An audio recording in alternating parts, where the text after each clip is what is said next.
Think about this. You trust your surgeon, right? I mean, when they perform an operation on you and then look you in the eye and say, you can't work, you believe them. You just assume that their expert opinion, well, that's the final word. But what if it's not? I mean, that's the shocking question we're tackling in this explainer. Can a doctor who has never met you, who lives halfway across the country, who has never even been in the same room as you, can they legally overrule your own surgeon just by reading your file? The answer? Well, it's probably not what you think. All right, so to really get our heads around this, we're going to look at a real-life case that went all the way to federal court. We're talking about the case of Susan Gothard versus MetLife. Her story, believe me, shows exactly how this can happen.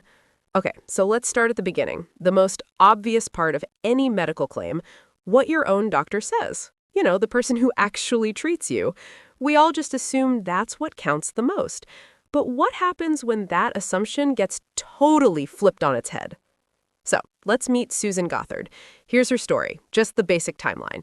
She was a legal secretary, had a really bad back injury back in 2001, and at first, everything seemed to be going just like you'd expect. She has surgery, and a few months later, boom, her long-term disability benefits are approved. So far, so good. And the opinion from her surgeon, a Dr. Chapman, was, well, it was about as clear as you can get. He wasn't vague about it at all. He put it down on paper. Pain level, an 8 out of 10. A 50% limitation in her range of motion. I mean, this was no minor issue. And then he wrote the sentence that should have sealed the deal. He didn't say, you know, it might be tough, or she should take it easy. He wrote in black and white that she could never return to work. End of story, right? Yeah, not even close. This is where things take a hard left turn. This is where the insurance company, MetLife, decides to do its own review. But here's the kicker. They didn't send Susan to another doctor for a second opinion. Nope, they just started shuffling papers. And this right here is the heart of the problem. It's just wild when you see it side by side.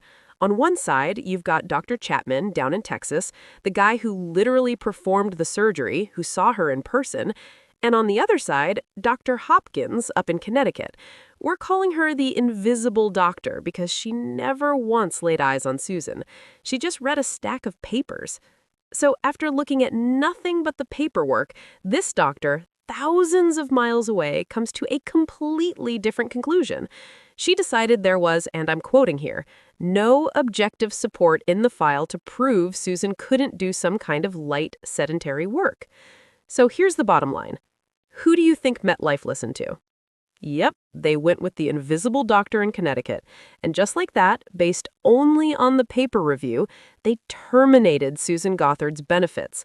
The doctor who never saw her got to overrule the doctor who did her surgery. Just let that sink in. Okay, so what do? Of course Susan sued. She argued this was just totally unreasonable, and a lower court actually agreed with her. But MetLife appealed, and the case went up to the Fifth Circuit Court of Appeals. And that's where the legal system took a turn that honestly is just mind-boggling for most of us. So the court comes back with this bombshell of a ruling. They basically said that legally, insurance companies like MetLife don't have to give any special treatment or extra weight to what your own doctor says. The treating physician's opinion, it's just one more opinion in the pile. But this next part is what really gets me. This is the jaw-dropper. The court, in its own written decision, actually admitted that this whole process is, and these are their words, taxing to credibility. They're literally saying, yeah, we know this looks really, really bad. We know it's hard to believe. But then they said, it's perfectly legal. So you're probably asking, how on earth is that possible? How does a paper review win? Well, it all came down to a tiny, devastating detail in the paperwork, a little something we call the checkbox trap. And it all revolves around this number, 33%. Doesn't seem like much, right? But this little percentage was all the ammunition the insurance company needed to blow up Susan's case. So here's what happened. MetLife sent Dr. Chapman, her surgeon, one of those standard forms to fill out. And on that form, he checked off a few boxes saying she could probably sit for about a third of the day, stand for a third, and walk for a third. And you can see exactly where this is going, right? MetLife's lawyers just did some simple math. They basically said, hey, look, 33% sitting plus 33% standing plus 33% walking, that adds up to a full day. She just has to change positions. They argued this meant she could work a full day, and unbelievably, the court bought it.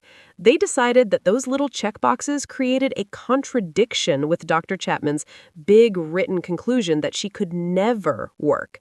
And at the end of the day, those checkboxes, they carried more weight than the doctor's final expert medical opinion. So, okay, that's Susan's story. But why does this matter to you? Because this isn't just one weird case. It's about a fundamental legal rule in these disability claims that is completely the opposite of what most of us would think is common sense. Okay, get ready for a little bit of legalese, but this is super important. The legal standard is called arbitrary and capricious, and what that means is the judge's job is not to figure out if MetLife was right. They're not there to decide which doctor was correct. Their only job is to ask, was MetLife's decision completely unreasonable, just pulled out of thin air? Let me say that again, because it's the whole ballgame. The court isn't asking, is the insurance company right? It's only asking, was their decision arbitrary? And because MetLife had two different medical opinions on file, the surgeons and the file reviewers, the court said picking one over the other wasn't arbitrary. It might have been the wrong choice, but it wasn't a random one. And legally, that's all that mattered. So what can we learn from this? What's the big takeaway from Susan Gothard's nightmare? It's that the little details on the paperwork are everything. You have to make sure your doctor's detailed notes and their final conclusion match up perfectly with every single box they check on a form. Any little inconsistency, that's the crack the invisible doctor will use to deny your claim. And all of this leaves us with one last big question to think about. When the court itself says, yeah, this whole thing looks bad, is it time for us to take a hard look at a system where a simple checkbox can have more power than the hands-on diagnosis from the surgeon who was actually in the room? Take care. Bye.